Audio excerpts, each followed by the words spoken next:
할렐루야. 하나님께 영광을 드립니다. 우리 당회장 목사님 늘 서시는 이 단위에 선다는 것이 두렵고 떨리는 마음입니다. 성령께서 저를 붙잡아 주실 줄 믿습니다. 우리 믿음으로 고백합니다. 예수님 안에서 좋은 일이 있습니다. 예수님 안에서 진짜로 좋은 일이 있습니다. 한 번 더 고백합니다. 예수님 안에서 우리는 점점 좋아집니다.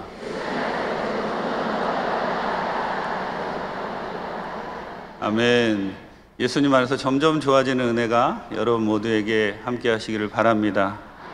오늘 말씀의 제목은 야훼께 감사하자입니다. 우리 말씀의 제목 한번 따라 하시겠습니다. 야훼께 감사하자.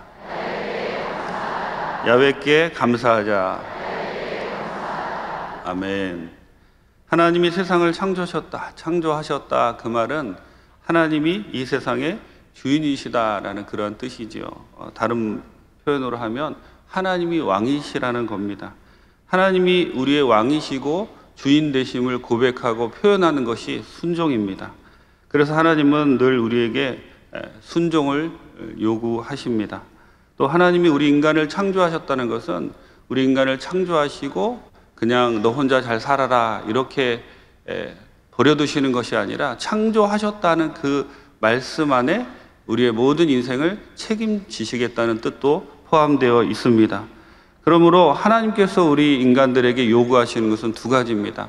하나님이 왕이심을 고백하는 순종, 그리고 하나님이 나의 모든 인생을 책임지신다라는 것에 늘 감사할 것을 하나님은 우리에게 요구하시죠. 우리 하나님 말씀에 순종하시고 늘 하나님께 감사하시는 우리 귀한 분들 되시기를 예수님의 이름으로 부탁을 드립니다.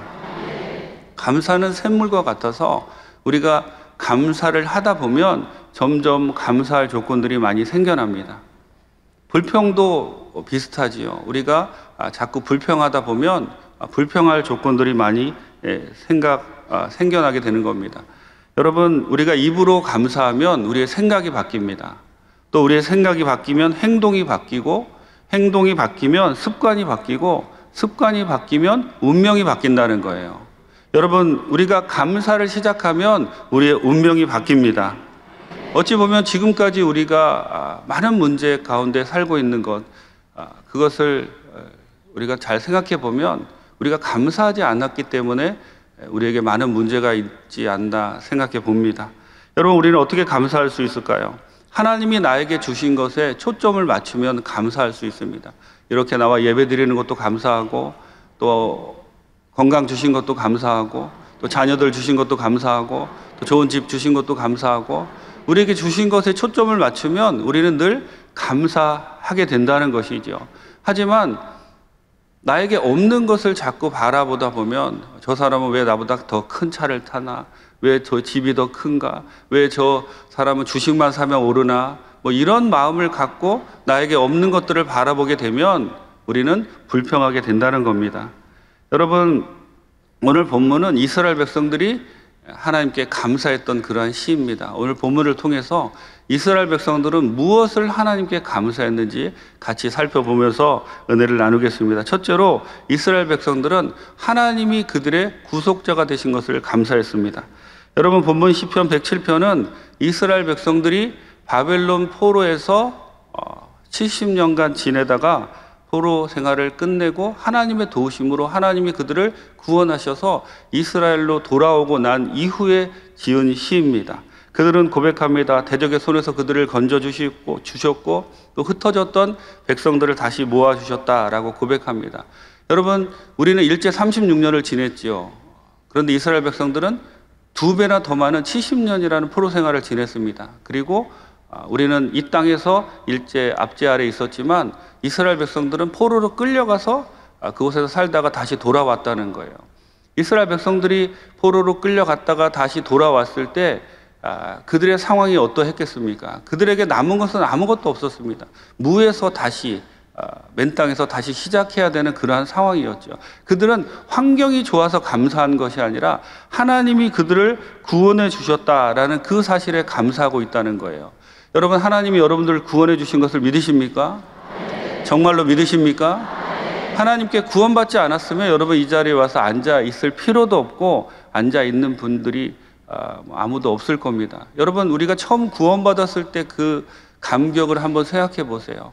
내가 내 영이 죽었다가 다시 살아났는데 저도 구원의 감격을 잊을 수가 없는 것이, 그때 정말 제가 구원의 감격을, 정말 하나님이 나를 구원해 주셨고 나의 모든 죄를 사해 주셨다라는 그 사실을 깨닫고 믿음으로 구원받는 그 순간에 밖에 나갔더니 새들이 나를 보고 지저귀는 것 같고 바람 소리가 내 귀에 속삭이는 것 같고, 그리고 밥을 안 먹어도 배가 고프지 않는 정말 놀라운, 예수님만 생각하면 눈물이 나는 그러한 시간이 구원의 감격에 겨웠던 그 시간이었습니다. 그런데 점점 신앙생활을 하면서 이제 5년이 지나고 10년이 지나고 20년이 지나면서 우리가 구원받은 것을 당연히 여깁니다. 여러분, 우리 인생에서 가장 큰 기적은 우리가 구원받은 겁니다. 아멘이십니까? 우리 죽은 영혼을 예수님께서 2000년에 십자가에서 죽으심으로 말미암아 우리가 마음으로 믿어 의에 이르고 이루어 시은하여 구원에 이른다고, 우리가 구원받았다는 이 사실, 그 사실이 뭐 시집을 못 갔어도 사업이 잘 안 돼도 이스라엘 백성들처럼 아무것도 없어도 그들은 하나님이 그들을 구원해 주셨다는 그 사실 한 가지만으로도 감사하고 있습니다. 여러분, 구원의 감격을 다시 회복하시기 바랍니다. 여러분을 구원해 주신, 나를 구원해 주신 그 하나님께 감사하시는 귀한 분들 되시기를 예수님의 이름으로 축원합니다. 구원받은 것은 우리 인생의 가장 큰 기적입니다. 여러분, 하얀 돼지, 검은 돼지 이야기를 아시나요? 어느 날 검은 돼지가 하얀 돼지가 되고 싶었어요. 그래서 좋은 비누를 사서 매일 샤워를 하면서 이제 하얀 돼지가 되기 위해서 노력을 합니다. 그리고 또 좋은 병원을 찾아가서 이제 성형수술을 받으면 하얀 돼지가 될까? 근데 여러분, 이 검은 돼지가 하얀 돼지가 될 수 있을까요? 검은 돼지가 하얀 돼지가 될 수 있는 방법은 딱 한 가지입니다. 죽었다가 다시 태어나면 됩니다. 여러분, 죽은 사람에게 여러분들이 내가 당신을 살려줄 테니까 눈 한 번, 오른쪽 눈 한 번 깜빡깜빡하면 내가 당신을 살려주겠습니다. 그러면 죽은 사람이 눈을 깜빡할 수 있습니까? 죽은 사람은 아무런 행동도 액션도 취할 수 없는 거예요. 우리가 그런 상태였다는 것이죠. 그런데 우리에게 하나님의 말씀이 들려지고 그리고 믿음으로 믿음에 이르게 한다고, 그 말씀이 내가 노력해서 구원받은 것이 아니라 우리가 구원받은 것은 전적인 하나님의 은혜라는 거예요. 전적인 하나님의 은혜. 검은 돼지가 하얀 돼지가 되는 것은 죽었다가 다시 살아나는 것처럼 하나님이 나를 택하시고 그리고 예수님을 보내주셔서 예수를 믿게 하시고 구원받게 하신 그 하나님께, 그 구원의 하나님께 늘 감사하시는 우리 귀한 성도님들 되시기를 예수님의 이름으로 축원합니다. 구원의 감격을 잊지 마시고 첫사랑을 회복하시고, 지금 내 환경이 어렵고 힘들다 할지라도 하나님이 나를 구원해 주셨습니다. 그 한 가지만으로도 우리는 하나님께 감사해야 된다는 거예요. 하나님이 나의 구속자가 되신다는 것. 이스라엘 백성들은 하나님이 그들의 구속자가 되신다, 구원자가 되신다, 그 사실 하나만으로도 그들은 하나님께 감사하며 나갔기에 하나님이 그들에게 복을 주시고 택한 백성이 되게 하셨다는 겁니다. 여러분들도 오늘부터 감사를 시작하세요. 하나님이 나를 구원해 주셨습니다. 그 구원의 은혜에 감격하며 살겠습니다. 환경이 어려워도 하나님이 나를 구원해 주셨다는 걸 잊지 않고 감격하며 살아가시는 귀한 성도님들 되시기를 예수님의 이름으로 축원합니다. 둘째로 이스라엘 백성들은 그들의 인도자가 되신 하나님께 감사했습니다. 하나님은 고통 중에 부르짖는 이스라엘 백성들을 외면치 않으시고요, 바른 길로 인도하셨습니다. 이스라엘 백성들은 지금 바벨론에서 다시 돌아와서 이제 새로 시작하는 것이라고 말씀을 드렸죠. 그런데 지금 그들이 고백하는 것은 출애굽의 하나님을 기억하면서 감사하고 있습니다. 그들이 광야 길에서 헤맬 때 하나님께서 낮에는 구름 기둥으로 밤에는 불 기둥으로 그들을 인도하셨다는 거예요. 그들이 광야 40년을 지내는 동안 만나를 먹이시고 메추라기를 보내셔서 그들을 채우시고 또 그들을 인도하신 그 인도하심, 또 그 70년간 너무나 고통스러웠지만 하나님께서 그들을 인도하셔서 이스라엘 땅으로 다시 돌아올 수 있었다라고 그들은 고백하고 있습니다. 여러분, 우리 인생을 되돌아보면 구비마다 하나님이 그때 정말 나를 도와주시지 않았으면 큰일 날 뻔했구나, 그런 하나님의 인도하심이 있습니다. 하나님이 여러분 한 사람 한 사람을 다 기억하시고 여러분들을 인도하신다는 거예요. 근데 우리는 하나님이 우리를 인도하신다는 사실을 잘 기억하지 못하고 그 하나님의 인도하심에 감사하지 않는다는 거예요. 여러분, 우리가 그 사무엘상 9장에 보면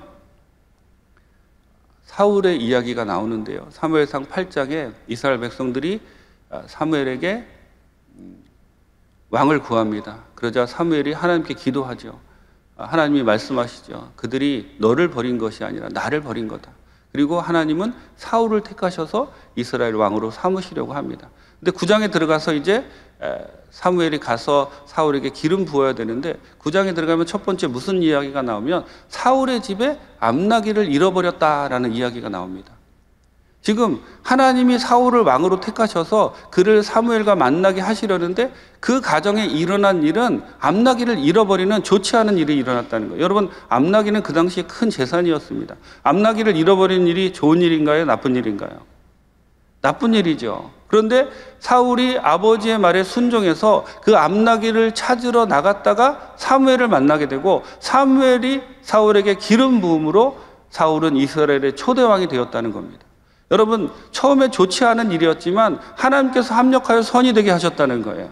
우리 인생도 마찬가지입니다. 우리가 살아가는 모든 인생이 우리가 보기에는 우리가 볼 때 환경이 좋지 않은 것 같지만 마치 사울의 집안에 암나기를 잃은 것 같지만 하나님께서 그것을 통해서 우리가 왕이 되게 하신다는 거예요. 하나님께서 그것을 통해서 하나님의 인도하심이 우리를 하나님께로 이끌어가는 것이고 하나님의 인도하심이 우리를 도와주신다는 겁니다. 여러분, 살아가면서 구비구비마다 하나님이 여러분을 인도해 주실 때 그 하나님께 감사하시기 바랍니다. 하나님 감사합니다. 나를 이렇게 인도해 주시고 밤에 잘 자게 하시고 아침에 일어나게 하시고 또 운전 중에 사고 나지 않게 하시고 또 우리 자녀들도 지켜주시고 모든 것이 하나님의 인도하심입니다. 하나님의 인도하심이 없으면 우리는 하루도 살아갈 수가 없어요.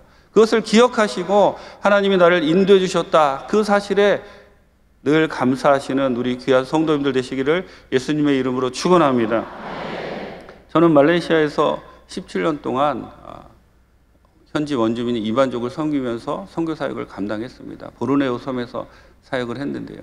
1999년도였던 것으로 기억하는데 그때 이제 단기팀이 와서 같이 이제 사역을 나가기 전이었습니다. 아침에 기도하는데 하나님께서 이제 저희 사역지는 밀림 안에 들어가서 그 밀림 안에서 살고 있는 이반족들에게 복음을 전해야 되는데 그러려면 육로가 없기 때문에 늘 작은 뿌라고라고 7, 8명이 탈 수 있는 배를 타고 이제 이동을 합니다. 그래서 그날 아침에도 한 4시간 정도 밀림에 들어가서 복음을 전해야 되기에 그 작은 배 뿌라오에 타려고 하는데 그 작은 배가 2개 정도 준비되었는데 그날 아침에 이제 묵상하면서 기도하는데 하나님께서 이 형제들과 자매들을 따로 배를 나눠서 태우라는 말씀을 주셨어요. 그래서 형제들과 자매들 따로 나눠서 이제 배를 타고 가는데 그 제가 사역하던 그 보르네오 섬의 그 강은 이제 그 보르네오 섬이 원목 수출로 유명합니다. 보르네오 가구라고 들어보셨죠? 네, 그래서 이제 그 큰 배들이 밀리면 깊은 곳에서 나무를 벌목해가지고 내려오다가 이제 그 강으로 이제 그 원목을 수송을 하는데 큰 배들과 작은 배들이 부딪혀서 사고가 많이 납니다. 이제 저희가 한 2시간 정도 배를 타고 가는데 저기서 큰 배가 오더라고요. 그래서 제가 뒤에서 운전하는 형제에게 이야기했습니다. 저 큰 배가 오니까 조심하라고. 그랬음에도 불구하고 그 형제가 이제 운전을 잘못해서 그 배 운전을 잘못해서 큰 배와 저희 배가 지나가는 순간에 저희 배가 큰 배 밑으로 들어가게 되었어요. 제가 맨 앞에 타고 있었는데 너무 놀래가지고 이렇게 배를 밀면서 큰 배가 이제 저희 배를 쳐서 저희들이 배가 부서지고 이제 저희들이 다 물에 빠졌죠. 그리고는 너무 감사한 것은 하나님께서 그 옆에 이반족들이 낚시를 하고 있었는데 저희 배가 큰 배랑 부딪히는 것을 보고는 얼른 와가지고 저희들을 다 건져 주었습니다. 그래서 한 사람도 그 상한 사람 없이 다친 사람 없이 저희들이 다 정말 하나님의 놀라운 은혜를 경험했습니다. 그때 제가 선교사 때도 그런 말씀 한번 드렸는데 우리 많은 분들이 찬양하는 거, 내게 강 같은 평화, 이 찬양을 하시잖아요. 제가 늘 드리는 말씀인데, 제가 늘 강을 타고 다니면서 복음을 전했기 때문에 아는데, 여러분, 강에는 평화가 없습니다. 그냥 찬양만 내게 강 같은 평화지. 사도 바울도 내가 강의 위험을 겪었다 그랬잖아요. 강에는 절대 평화가 없습니다. 근데 이제 죽을 고비를 넘겼잖아요. 근데 우리 청년들이 그때 뭐 죽을 고비를 넘기니까 눈빛이 달라지더라고요. 그래서 가는 마을마다 얼마나 열심히 사역을 하는지, 온 그 마을이 다 성령 충만 받고 예수 믿고, 그리고 그때 그 죽을 고비를 넘겼던 형제들이 거의 대부분 주의 종이 되었습니다. 그 단기팀에 왔던 그 청년들, 자매들이, 저는 그 일을 가끔 생각하면서, 정말 그 죽음의 위험 가운데 하나님이 우리를 건져주셨지만, 또 그것을 통해서 많은 사람들에게 복음이 전해졌고, 또 그것을 통해서 많은 죄종들이 나왔으니까 얼마나 감사한 일인가. 여러분, 우리의 인생은 이렇게 하나님의 인도하심으로 굽이굽이 가득하다는 거예요. 여러분, 그 하나님의 인도하심에 늘 감사하시는 귀한 분들 되시기를 예수님의 이름으로 축원합니다. 하나님 여러분 인도해 주십니다. 반드시 도와주십니다. 끝까지 책임져 주십니다. 셋째로, 이스라엘 백성들은 하나님이 그들의 공급자가 되신 것을 감사했습니다. 이스라엘 백성들은 무엇보다도 하나님이 그들의 공급자가 되신다는 사실을 잊지 않고 감사했다는 것이죠. 줄인 영혼을 채워주신다, 만족해 하신다라고 본문에 계속해서 이제 고백하고 있습니다.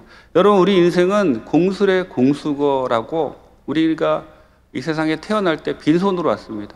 이 세상에서 이제 천국으로 돌아갈 때도 제가 우리 성도님들께도 늘 말씀드리는데, 우리는 천국으로부터 온 사람들입니다. 이 땅의 삶은 나그네 삶이죠.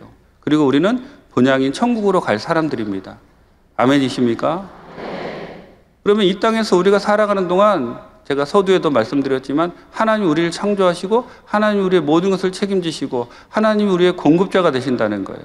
그 하나님이 우리의 공급자가 되신다는 사실을 우리는 늘 기억하며 하나님께 감사해야 할 줄 믿습니다.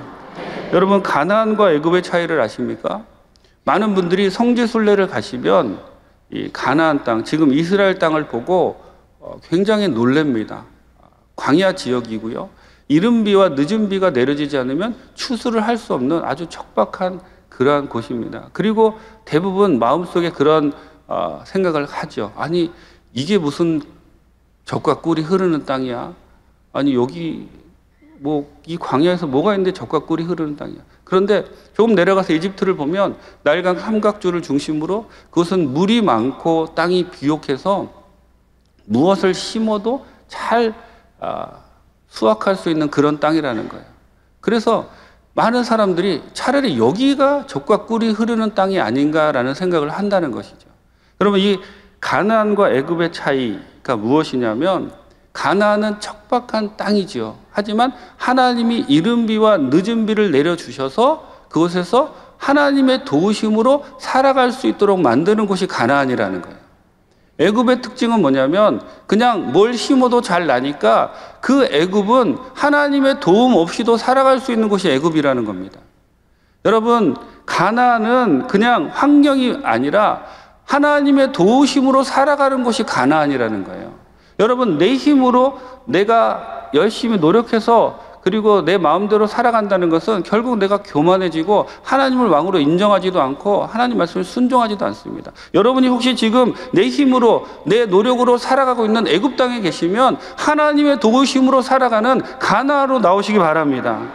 하나님의 도우심으로 살아가야 된다는 거예요. 이른 비와 늦은 비가 없으면 살아갈 수 없는 것, 하나님의 공급하심이 없으면 살아갈 수 없는 것, 하나님의 공급하심에 늘 감사하시며, 우리가 하나님이 나를 공급해 주셔야만이 살 수 있습니다 라고 우리 마음 가운데 생각이 들 때 우리는 비로소 하나님이 나의 공급자가 되십니다 라고 감사할 수 있다는 거예요. 여러분, 애굽이 결코 좋은 곳이 아닙니다. 출애굽하게 하셨잖아요. 2000년 1월 1일 날 헌신 예배를 드렸던 성교지 교회가 있습니다. 제가 1997년도에 이제 가서 이제 많은 마을에 복음을 전하고 있는데, 99년도에 우리 교회 안수 집사님 한 분이 저에게 전화를 주셨어요. 엄태욱 선교사님이십니까? 그래서 네, 그렇습니다. 그랬더니 기도하시는데 성령께서 저한테 전화를 하라는 마음을 주셨다는 거예요. 그래서 무슨 일이십니까? 그랬더니 선교사님 혹시 거기에 그 교회 지을 곳이 없냐고. 그래서 제가 사역하는 곳 여러 곳이 있는데 혹시 와서 한번 보시겠냐고. 그래서 그분이 이제 와서 보셨습니다. 그리고는 정말 교회가 필요한 한 곳에 그분이 헌금을 하셔서 2000년 1월 1일 날 아름답게 헌당 예배를 드렸습니다. 제가 자료를 찾다가 이제 저도 선교지를 떠난 지 10년 됐더니 자료가 다 사라지고 없더라고요. 그 사진을 못 가져왔는데, 그래서 그분이 이제 헌금을 하시고 교회를 지으면서 그분과 교제하면서 이런저런 이야기를 나누게 되었습니다. 그분이 이제 오셨는데 신발을 한 짝밖에 안 갖고 오신 거예요. 그래서 제가 물어봤어요. 아니, 집사님 왜 신발을 한 짝밖에 안 갖고 오셨습니까? 선교사님, 제가 우리 집사람 몰래 도망 오느라 그랬다고. 왜 안 집사님 몰래 도망 오셨냐고 그랬더니, 이제 이분이 예전에 어릴 적에 교회를 다니시면서 그 교회에서 부흥회 때 큰 은혜를 받으시고 소원을 하신 것이, 하나님, 저는 하나님의 전을 건축하는 사람이 되겠습니다. 이런 소원을 하신 거예요. 근데 이제 자라서 사업하면서 이제 세상으로 갔다가 다 잊어버리고 살다가 우리 여도순복음교회 철야 예배에 오셨다가 다시 한번 첫사랑을 회복합니다. 그리고 그때 정말 하나님이 나를 이렇게 부르셨구나, 교회를 지으라는 사명을 주셨구나라는 것을 깨닫고 다시 이제 그 소원한 것을 이제 이행하기 시작했죠. 먼저 자기 고향 교회에 가보니까 아직도 이제 삼각교회에서 지내고 있어서 고향 교회에 이제 헌금을 해서 교회를 짓는데 아무리 해도 5천만 원이 모자라더래요. 그래서 어느 날 자기 아내와 자녀들을 이렇게 불러서 그동안 당신 나랑 사느라고 너무 수고했으니까 내가 해외여행을 보내줄게. 그리고 가족들을 해외여행을 보냅니다. 그리고는 이 집사님이 집을 파신 거예요. 집을 파셔가지고 그 교회 5천만 원 헌금하고 그리고 이제 그 전세로 들어가시고, 이 안 집사님이 해외여행 갔다 오니까 집이 사라진 거예요. 그러니까 얼마나 황당했겠습니까? 멱살 붙잡고 험한 말로 너 또 할래 안 할래 막 이렇게까지. 근데 그때까지 그 집사님이 저에게 말씀해 주신 것이 5개 교회를 지으셨다는 거예요. 고향 교회 지으시고 또 미얀마도 지으시고 또 중국도 지으시고. 근데 그분이, 저는 그래서 부유하신 분인 줄 알았어요. 그런데 그분의 고백이 그렇습니다. 목사님, 저는 기아 자동차 세일즈맨입니다. 제가 돈이 많아서 이 일을 하는 게 아닙니다. 근데 제가 어느 곳에 교회를 짓겠다고 하나님께 결심하고 기도하기 시작하면 차가 그냥 불티나듯이 팔린다는 거예요. 그래서 그 교회를 짓고도 남을 충분한 그런 모든 재정이 다 채워진다는 겁니다. 그래서 그분이 고백이 그렇습니다. 목사님, 정말 하나님의 공급하심이 너무 놀랍습니다. 하나님의 일을 하니까 하나님이 이렇게 공급해 주시는 거 저는 늘 체험하고 감사하고 있습니다. 그분은 이제, 저도 요즘은 잘 못 뵈는데 가끔 이제 우리 교회 지나다니다 저를 뵈면 막 하나님이 얼마나 자기에게 복을 주셨는지 저에게 자랑하시느라고 정신이 없습니다. 여러분, 하나님이 우리의 공급자가 되십니다. 아멘이십니까? 하나님이, 여러분이 하나님께 감사하고 하나님이 주신 사명을 여러분, 우리가 이 땅에 온 것은 그냥 이 땅에서 잘 먹고 잘 살라고 온 것이 아니라 하나님이 주신 사명을 감당하라고 보내신 거예요. 하나님이 주신 사명을 감당하는 사람들에게는 하나님이 반드시 감당할 만한 놀라운 모든 것을 공급해 주십니다. 하나님이 나의 모든 것을 공급해 주신다, 공급자가 되신다, 그 사실에 늘 감사하시는 우리 귀한 성도님들 되시기를 예수님의 이름으로 축원합니다. 여러분, 우리는 감사와 감사 사이를 잘 견뎌야 됩니다. 이스라엘 백성들을 보면 그들은 출애굽하는 과정에서 놀라운 하나님의 은혜를 경험했습니다. 제가 시간이 없어서 일일이 다 설명드리지 못하지만 홍해가 갈라졌어요. 만나와 메추라기를 먹었습니다. 그런데 이스라엘 백성들의 입에서 늘 불평이 쏟아져 나왔습니다. 물이 없다, 먹을 것이 없다. 왜 그랬을까요? 그들은 하나님의 공급하심을 기다리지 못하고, 그러니까 홍해가 갈라진 것은 감사할 일이죠. 만나와 메추라기가 내려진 것은 감사할 일입니다. 엘림은 감사할 일입니다. 그러니까 감사할 일이 생긴다는 거예요. 그런데 그 감사와 감사 사이를 견디지 못하고 조금만 힘들어도 불평하고 있다는 것이지요. 여러분, 감사와 감사 사이를 견디시는 귀한 분들 되시기 바랍니다. 무엇보다도 하나님이 여러분의 구속자가 되신 것 감사하시기 바랍니다. 하나님이 여러분의 인도자가 되신 것 감사하시기 바랍니다. 하나님이 여러분의 공급자가 되신 것 감사하시기 바랍니다. 하나님은 끝까지 여러분들을 책임져 주십니다. 끝까지 도와주십니다. 그 하나님의 은혜에 오늘도 감사로 나아가시는 귀한 성도님들 되시기를 예수님의 이름으로 축원합니다. 기도하시겠습니다. 좋으신 하나님 감사합니다.